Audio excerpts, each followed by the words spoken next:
others, as we'll get into. You didn't prepare that whatsoever. This is the Hit Play Podcast. We are the hosts of the show. That's James over there. I'm Isaac. You guys know who we are at this point. And if you don't, welcome in. Nice to see you. You look good. You look fabulous. Happy Friday or Saturday, whenever you're watching this. Today is a birthday because we like to celebrate birthdays. We celebrated today on time, as we found out just like 2 minutes ago that this one is on time. Transformers. It is number 15. It gets its quinceañera in Latin culture. But it is a movie that we felt was worth. Great introduction. Hot take. It's a movie. Many people would disagree with you on that one. But it is a movie that reintroduced us to the man that is known as Michael Bay. For better or worse, depending on how you like your movies. But this is a movie that definitely was like a cultural force in the late 2010s. I mean, obviously it came out with 4 more sequels, 2 of which, and arguably 3 of which, and maybe even 4 of which we didn't really need. But we'll get into that much later. But James, you have never seen Transformers. This is your first time watching it all the way through. Just give me your initial thoughts, just right off the bat. No preparation for this whatsoever. Just go. It holds up pretty well. Thank you. See you guys next week. No, yeah, I think that's the one thing that surprises me the most about this movie is because it's like 2007. You think, yeah, one thing is you think it's 2007, it's a 15-year-old movie, but it's also, you would think it's very heavy in CGI. But then you go back and watch, especially in this movie, you know, in later movies he gets lazier. But in this movie, it's literally the only thing that's ever a digital effect or a computer a rendering is just the robots. The robots themselves. Like they are on location. They are actually blowing things up. Like he's in the desert. He's in the middle of the city. He's, I don't know, in the highway, as we were talking about like 2 minutes ago. He's doing these things for real. These people are, this is like a tangible thing that's happening. And I, as noted on this podcast, I always appreciate when a director opts for more practical filmmaking. That stood out to me the most. I knew that going into this movie that all the explosions would be real, but the robots would be fake. But just his ability to coordinate that, to know ahead of time, here is where I want these elements to be, even when we can't see it when we're filming it,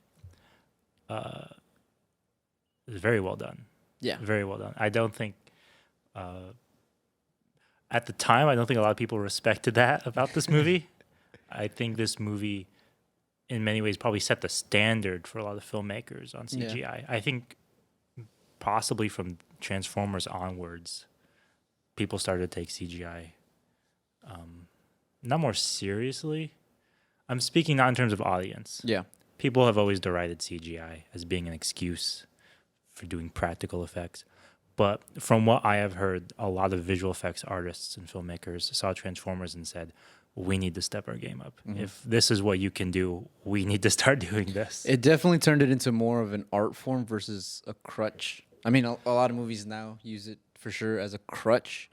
But when you get something that's so, it fits so seamlessly well, like in our world, and it ages phenomenally well. At least this movie. We're not speaking of the franchise as a whole. It definitely, like you said, yeah, it definitely put directors on notice. But it also just was like, you can actually make good stuff using this stuff. Like it doesn't have to be a hindrance, I guess, for lack of a better word. For me, what stood out was just the quality of it. There is one shot where I felt the CGI was actually bad. That was towards the end of the movie when Megatron was rising out of the building. Shia Labeouf was up on the rooftop, and Megatron bursts out from underneath him. Oh, yeah. The shot where he rises out, it's maybe like a second long. Yeah. And I was like, that looks fake. Other than that, though, everything from Just the lighting on the metallic. Well, they're robots, so of course they're metallic. The lighting on them, the reflection, the shadows in every shot too. All of it is seamless. All of it is matched perfectly. Whether Michael Bay specifically had a hand in the quality of it, or whether he just had the right production coordinators. Yeah. I mean, they say 80% of a director's job is just hiring the right people around you. I mean, if that's the case, Michael Bay did a very good job in this movie. Yeah, this is to me it is like probably the best of Michael Bay. In terms of that aspect of his filmmaking, but also just his actual like directing actors. Like it's really hard to get, Shia Labeouf and Megan Fox to be like, all right, so there's gonna be a yellow robot right there. Yeah. He's gonna be like this close to your face. Yeah. Just can you imagine it? And it feels really real. I mean, I think this is without a doubt Shia LaBeouf's best movie. I mean, that's not really saying much considering he doesn't do. I mean, if you're counting Even Stevens, the movie, are we counting Even Stevens? I am. Okay, fair enough. But yeah, it he feels like a real. He's supposed to be in high school at the time. Guy that, like, it's just like he just feels like he's like perpetual state of WTF the entire movie.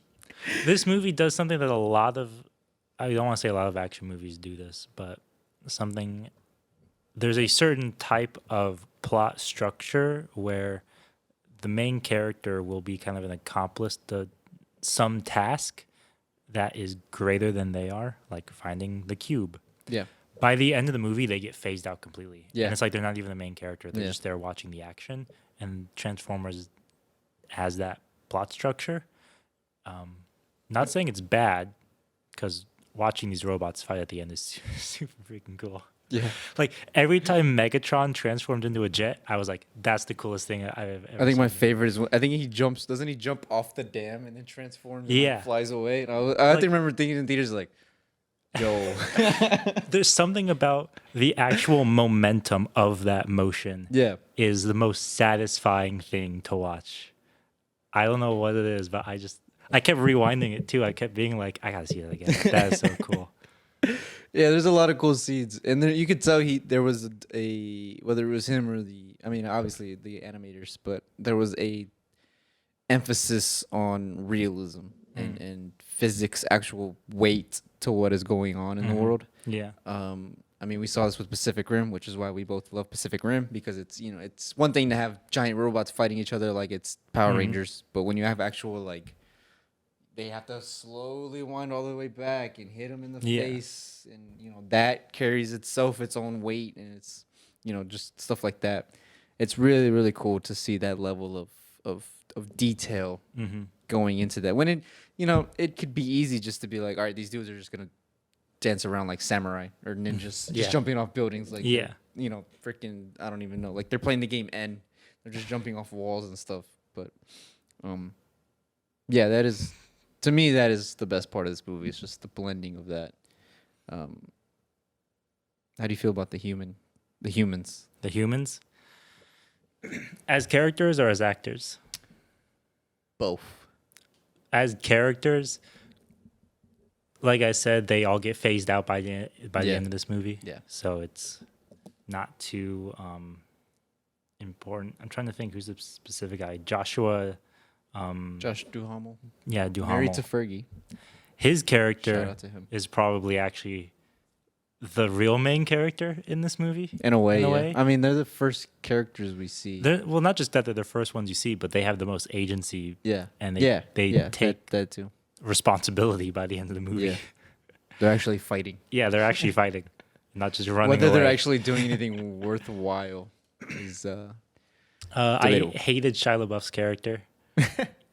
I mean, like I understand a wimpy character like that, a guy who acts like that, but it's so friggin' annoying. I hate it so much. As an actor, I think Shia LaBeouf did that perfectly. Yeah, he sells it very well. It's one of those things where we don't hate you, we hate I hate the person character. you played. Yeah, yeah. Megan Fox. I had this thought while I was watching this movie. I think she did very well. And that made me think Megan Fox is actually a very good actress. I think her career got sold short because of roles like this, though. Yeah. I feel like she just got kind of cast as eye candy. Yeah. When it's very clear that she's actually pretty good at what she does. Mm. I was very disappointed in that. I think this was her first movie too, or like first big movie at least. I'm sure she was in works before. Mostly TV. She was in Teenage Mutant Ninja Turtles. She was, yes. That She was was. like everybody freaked out because she apparently she did diss Michael Bay after the last, or she got recast, or she got kicked off the third one, and then she called him out, and then she was in the Teenage Mutant Ninja Turtles, and everybody was like, "Oh my god, she's back!" And then she didn't have. And then nobody saw that movie. She didn't have a career after that. After those two movies. No, that's what I was thinking the whole movie. She's clearly very good and talented. Yeah. It was just for this era, I think, and maybe it's just Michael Bay specifically, because any random girl who shows up in this movie is unnecessarily attractive. Like, you're telling me that women that are IT people that work for the Pentagon don't look like that?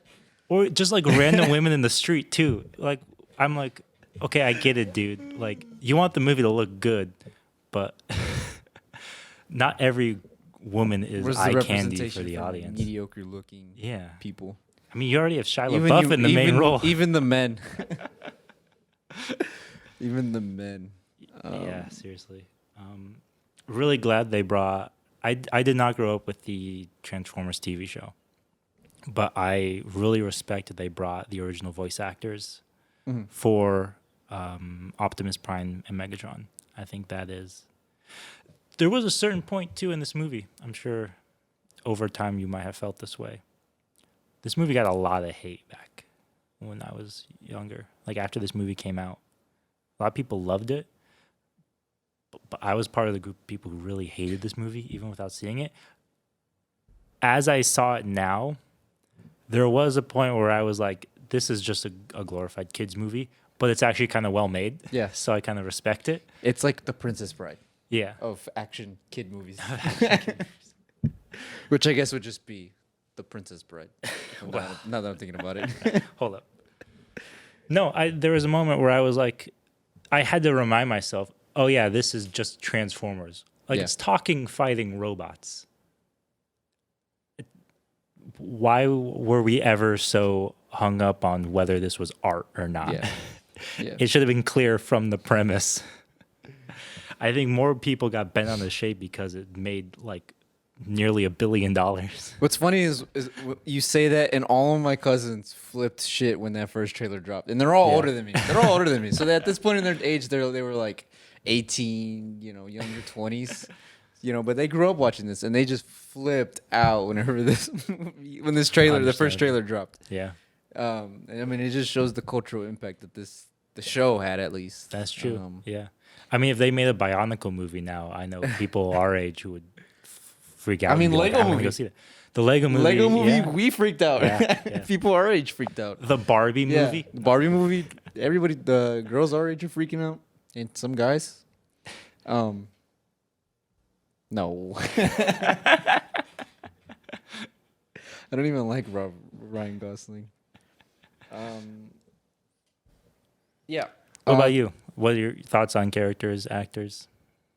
I mean, I personally liked Shia LaBeouf's character just because he was annoying. I think he was a good he's a good control group for everybody else. Because like the military guys, they're like, oh, we've never seen this before. Yeah, normal obstructing justice, like and the then military they go, always does. and then they go, well, we've never seen this before. Like a lot of things we don't see in the battlefield, so this is just an enemy to us.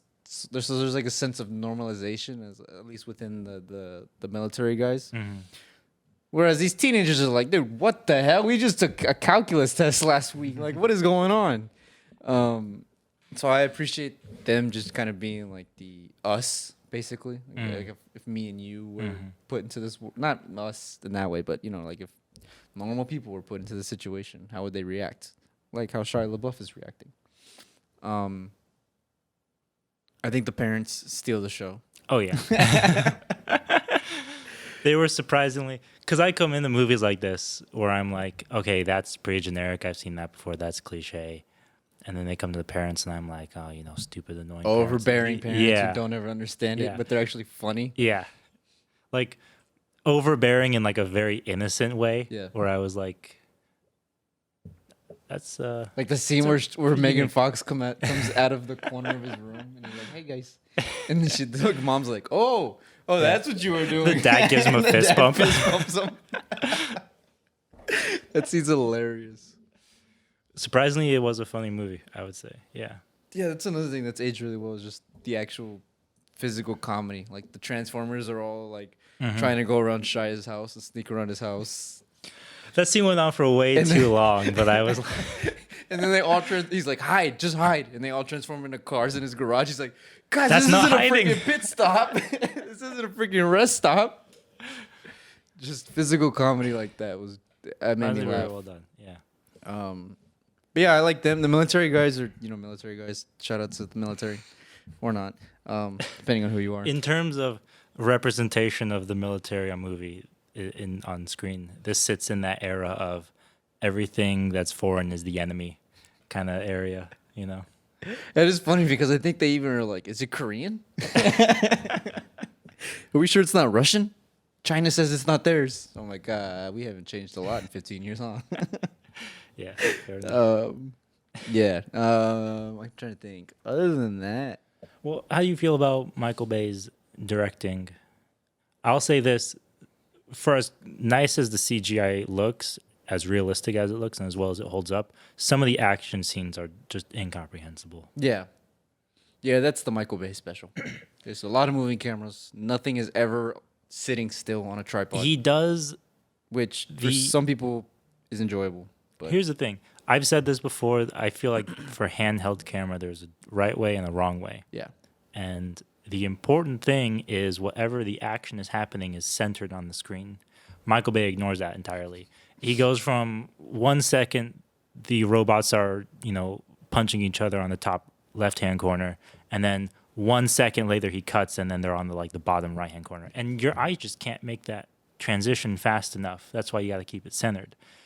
So as nice as it looks, there are times where I'm just like, this just looks like two Rubik's Cubes fighting each other. it turns into a blur at some point for sure. Yeah, Which there is a way to do that artistically to fit what you're trying to make people feel or watch. But for a movie like this, I'm like, come on, my guy. I just want to see Megatron turn into a jet again. Just do that over and just over. do that for a whole 2 hours. We'll be happy.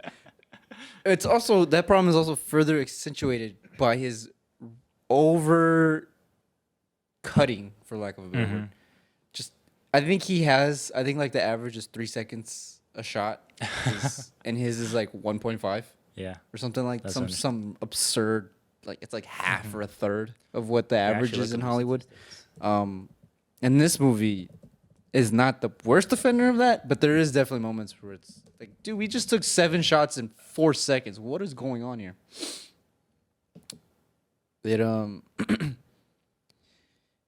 Yeah, that's definitely the worst part of Michael Bay.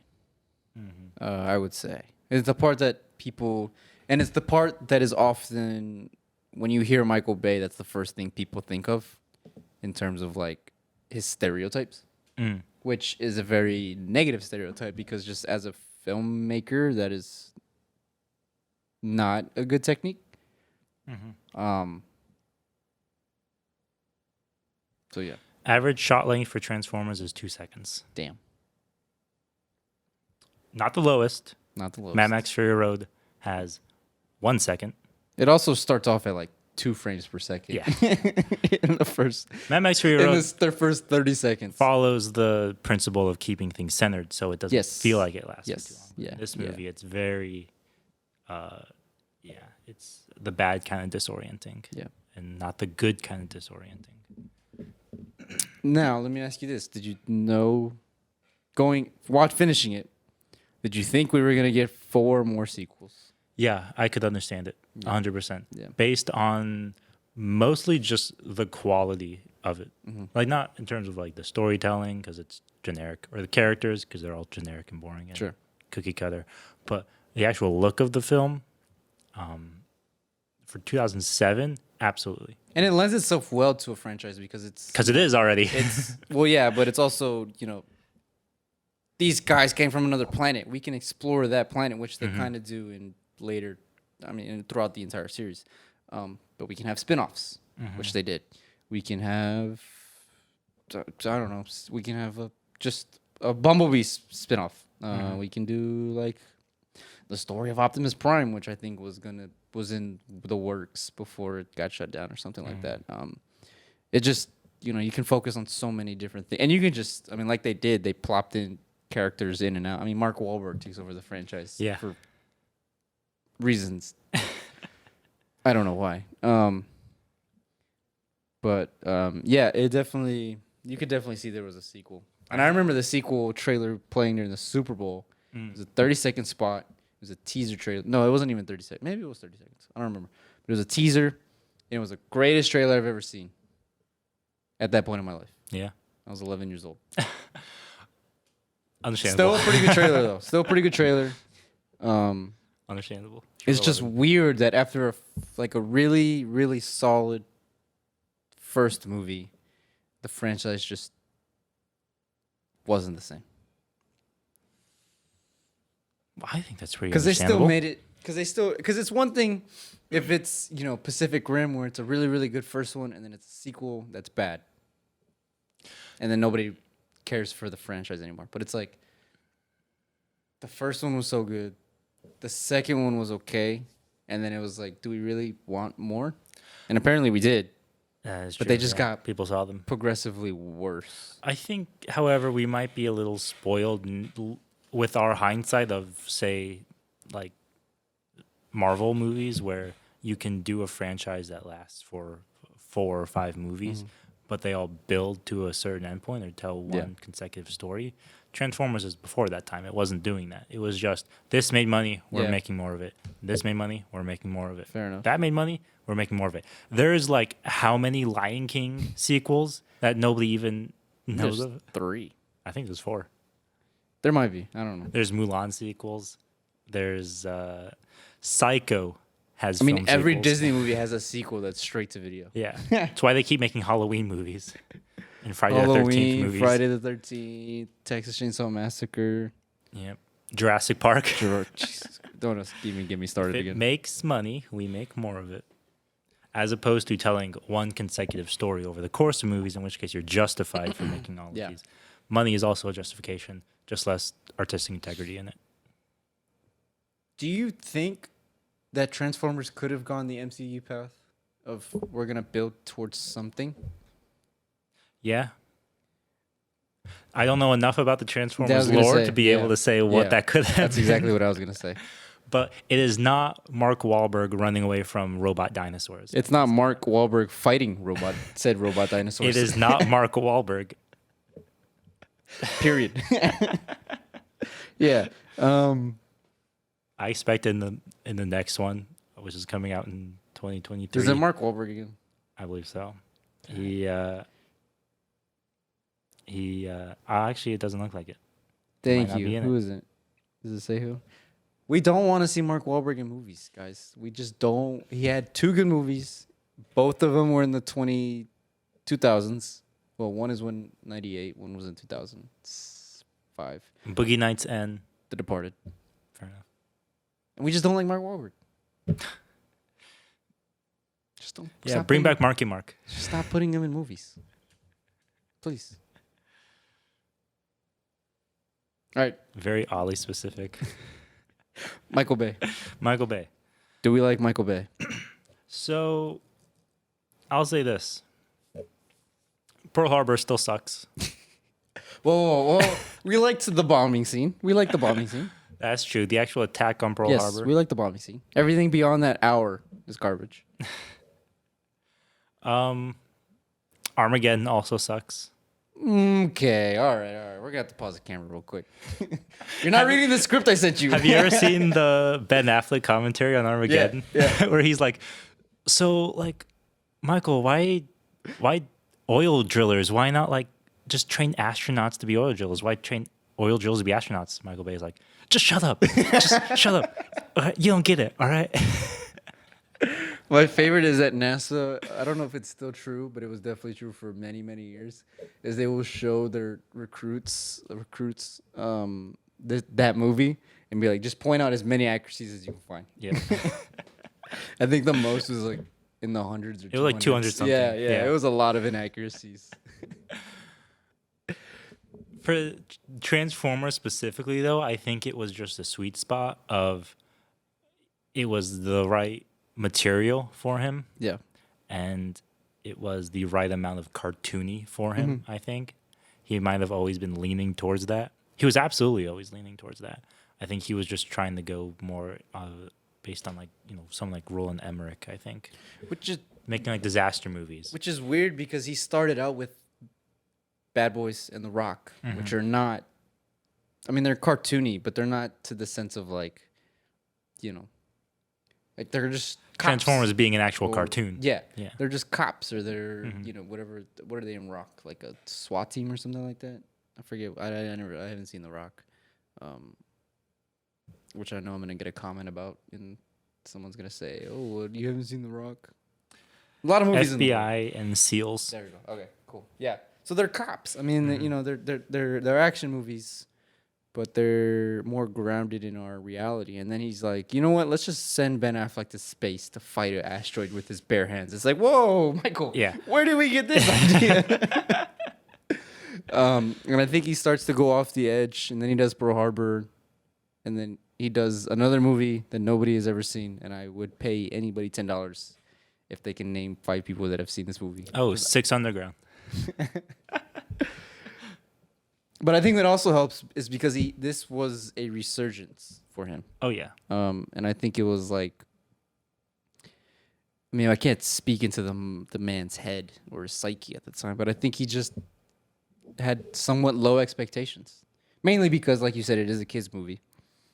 So, you know, anytime you make a kids movie, it's kind of muted expectations. Yeah. It felt like from this point onwards, Michael Bay was just kind of in the collective film consciousness. Yeah. In the way that he just previously wasn't.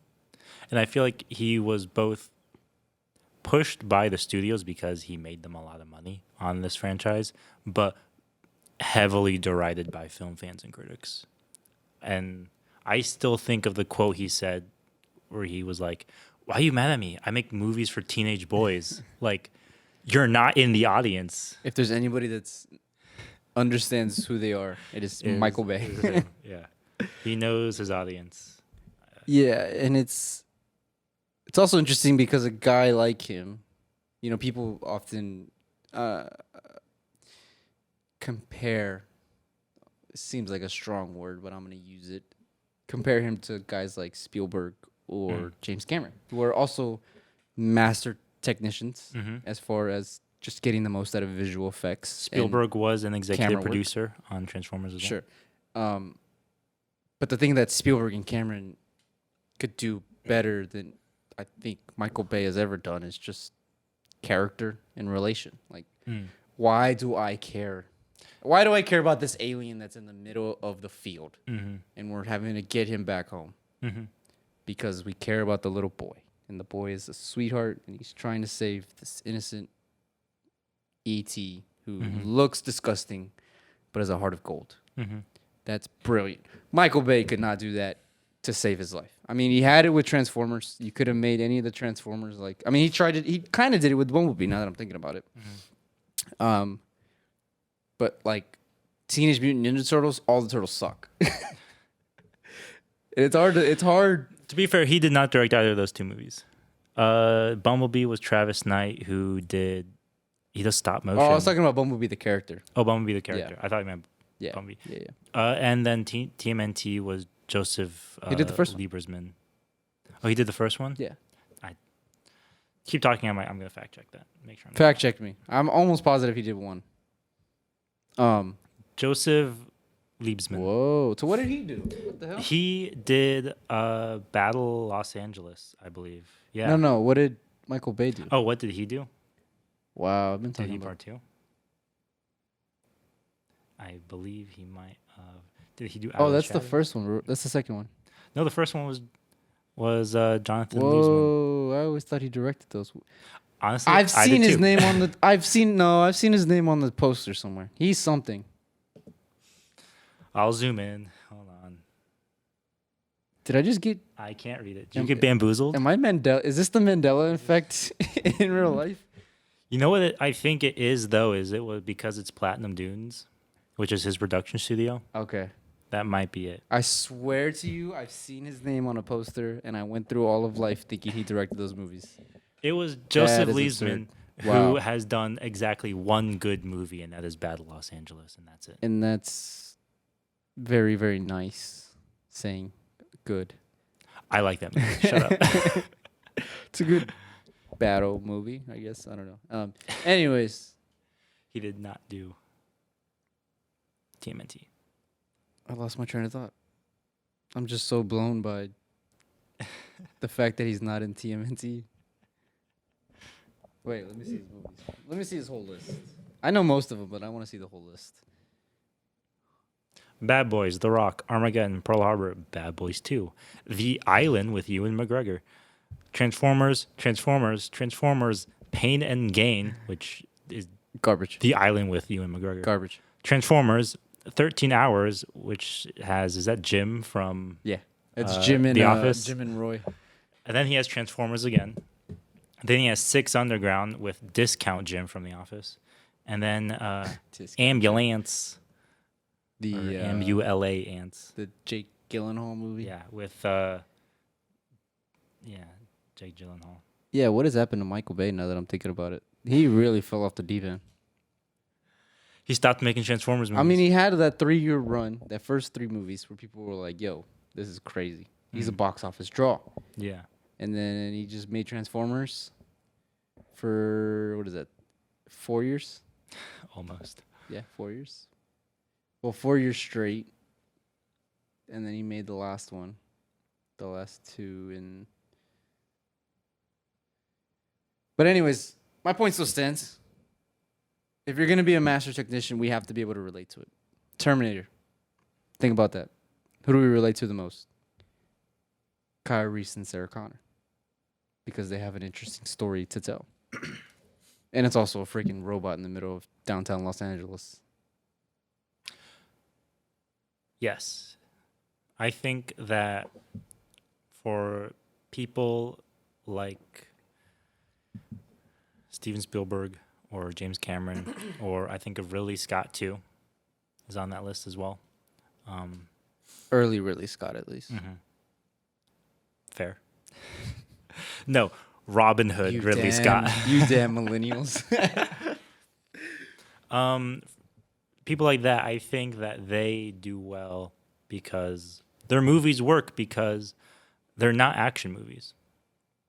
Yeah. They are still drama movies. They're that big you can have- spectacles. Yeah, fight scenes in them. Like Avatar. But there's a story underneath. Yeah. the Avatar might be a bad example because the story in it sucks. Well, the story in it's basic, but there's still a Yeah. story there. Dancing with Wolves in Space. I prefer Pocahontas in space. That's my comparison.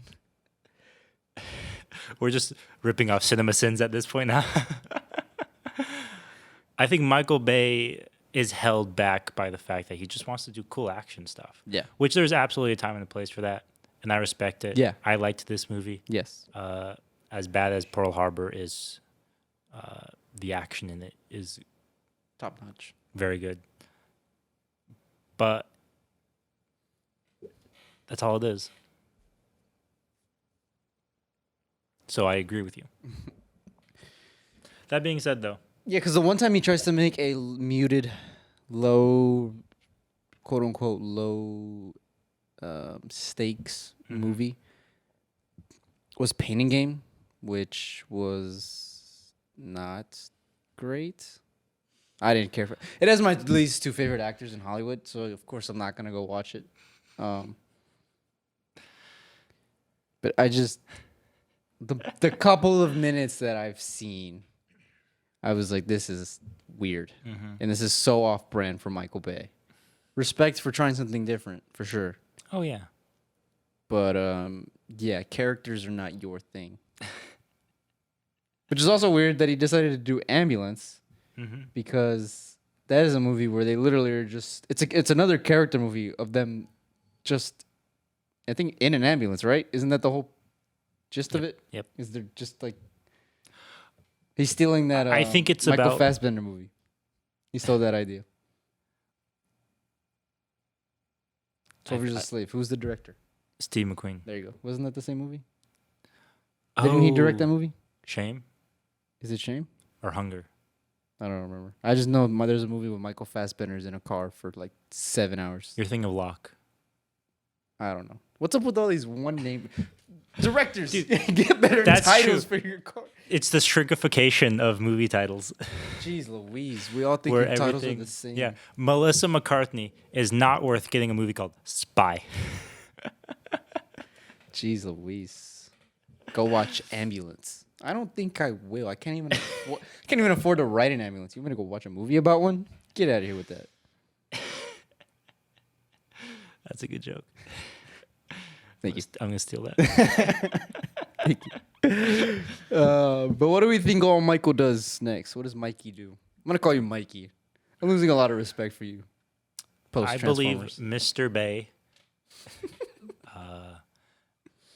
I'm just kidding. has a good future in his production company, producing quality action movies with good CGI, good camera work. Going to be on you about that. That adhered to a specific audience. I think he's going to be doing a Marvel movie in the future. Which one? Who would he do? Fantastic Four. Let's do it. It has to be Just Black Adam. Go all the way.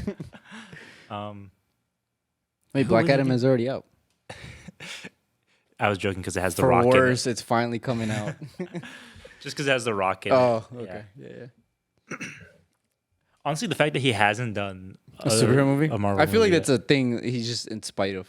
That's true. He's just Yeah. like, I don't need your stupid. Yeah, I don't have to do a Marvel movie. I can get the box office without it. I feel like that's probably Has to go to his attitude. Netflix to make his last movie. Yeah, I don't know what he does from here. I'll say this though, Transformers 2007, it was pretty good. Good movie. I Best movie? I would be willing to watch at least Revenge of the Fallen after this. Revenge of the Fallen. It's weird because it is a I hesitate to say It's the a word. sequel. I hate to hesitate to say the word good. The problem with Revenge of the Fallen was it was very I don't want to say false mark advertised, but when you saw the teaser, you were like, "Damn, this movie is taking itself seriously. This is gonna be like the Revenge of the Sith or Empire Strikes Empire Back. Strikes Back of Transformers. Like the bad guys are gonna win. Like this is gonna be some crazy stuff." And then it just turns into another Transformers. Which, if you like the first one, the second one's pretty good. It gets a little weird, gets a little crazy at times. They're good watches. I enjoy the first three at least with Shia. But it's definitely, to me at least, it's not as strong. I feel like Transformers first. as a franchise runs the risk of the first one is we need to find this cube, and then the second one is here is this like conspiracy theory map plot where nothing like Justice League levels of like why are we doing this again? What is all this for? I feel like it runs that risk of just becoming more convoluted as they try to find more ways to definitely just show robots fighting. The fourth one, they are in hiding, which is weird because it's like They're massive. you are robots. You don't need to go in hiding. You can just like I don't know. Nobody's gonna kill you. Little do we know that. literally cannot kill you. Yeah. We have to send like 5 Predator drones to go kill one of you. You are not dying. Is Real Steel a part of the Transformers verse where they all become That'd be kinda robots funny, right? and fighting? I actually thought Real Steel for like a brief 30 seconds in my life was part of Transformers. I was like, oh, this is dope. Hugh Jackman in Transformers? This is amazing. Oh man, that's pretty funny. That would be the end of my thoughts on Transformers, though. I thought CGI in it holds up incredibly well. Yeah. Fight scenes are a little chaotic, but they hold up incredibly well. The practical effects in this are the fact that we stopped doing that is incredibly disappointing and sad. Not It's- all of us. Not all of us. You're gonna say Nolan, but Why don't you say it for me? I can't imagine why you just wouldn't do it that way, other than the cost, which is totally understandable reason why you would choose to do it. That being said, though, Megatron transforming into a jet, it gets a 10 out of 10 from me. It's so incredibly cool to watch. It's so I satisfying. think my favorite moment. Okay, top 3 moments. Let's see. Top 3 moment. He jumps Number off the one Hoover is Dam. Definitely when he does flips into the jet. Mm-hmm. That's dope. Anytime he does that, just that is so cool. Number 2, For me, number 2 is when they buy Bumblebee and they're at the car lot, and he like Bernie Mac. yeah. Oh, how do we not mention Bernie Mac? Shout out to Bernie Mac. I think this was his last movie before he passed away. This is the funniest movie. He's in it for like 2 seconds and he just immediately just starts heat checking threes. I love Bernie Mac in this movie for the 5 minutes he's in it. That one's funny. Yeah, that's a good scene. And then action sequences. I mean, you have to say like The highway chase scene is pretty cool. there is a scene that's cool when Sam jumps off the building. Optimus grabs him, is And he- fighting a Decepticon, and then transforms. I think he transforms Yeah. into the truck Mm. and just drives off. I'm like, whoa! Like, I'll say this: the idea that these robots can transform into cars, this movie gets all its mileage out of it. Yeah, it's dope. No pun intended. It definitely lends itself. It must have been a pain to animate that too, because Oh, they actually absolutely. did animate like individual parts of the Absolutely, robots. this is like So it's ridiculous. shout out to Bay yeah, for that. and Yeah. the amount of times that just like you see it happen on screen, absolutely crazy. Yeah, because it's very easy to just Mhm. have it go like. That off being camera. said, none of it makes any sense. Trying to figure out what piece goes where, you can't follow along. Shout out to the end of every Transformers movie where Optimus gives a speech that makes you yeah. want to like storm the beaches of Normandy in 1944. Everyone ends like that, and I'm like, yes. His voice is Optimus just so is the cool. dopest character of all time. There's a scene in the second one. Actually, I won't spoil it for you because you're gonna watch it. If I watch it, yeah. But there is a dope scene where he just goes full God mode. I'm like, Mhm. oh my god. Maybe the reason why. Okay, 2 things. First off, to the Optimus Prime, I think Peter Cullen said this, and this is like the dopest thing I've ever heard anybody say. When he was auditioning for the voice of Optimus Prime, he said that, people were thinking this guy is a robot and he's the leader, so they give him this kind of voice, that kind of voice. And Peter Cullen said his brother, I think it was like, for a leader, you should give him a voice where he's strong, but he's strong enough to know compassion. And I feel like that philosophy dictated Optimus Prime. And this is a kid's show, by the way. And yet it is like one of the most recognizable voices, even without having ever seen the show. You're like, I recognize the voice of Optimus Prime. Optimum Prime. He's dope. He's probably one of my favorite Yeah, for sure. characters just ever. The second thing I'll say is the speech that he gives at the end of this movie. That's probably why I thought they would make sequels, because he's like, "This is a message for all the Autobots in the universe." Are here. Yeah, and I'm just like, okay, so there you go. They're gonna make another one. We are waiting, and then Linkin Park's just no. Shout out Linkin Park too. This was my introduction into Linkin Park. Shout out whoever's ideas it was to have Bumblebee communicate through the radio. Yeah, That was super funny. That was funny. That's a good one. It was a little on the nose when Megan Fox leaves and he plays "Baby Come Back." I'm like you could have been more obvious. I think Starts playing Drake. just play every step you take. good movie. Good bit. Good bit. All right, cool. That was your last thoughts on Transformers and Michael Those are Bay? the only thoughts I'll ever have on Transformers. Yeah. Yeah, that's fair. All right, we are out. Thank you guys for joining Come us back on this next week when it's podcast. the ambulance. We appreciate you seeing the Mandela effect in In full effect. full effect. As I swear to God, I thought that he was a director of. I don't know. Anyways, see you guys next week. It's been a long week. Enjoy your day.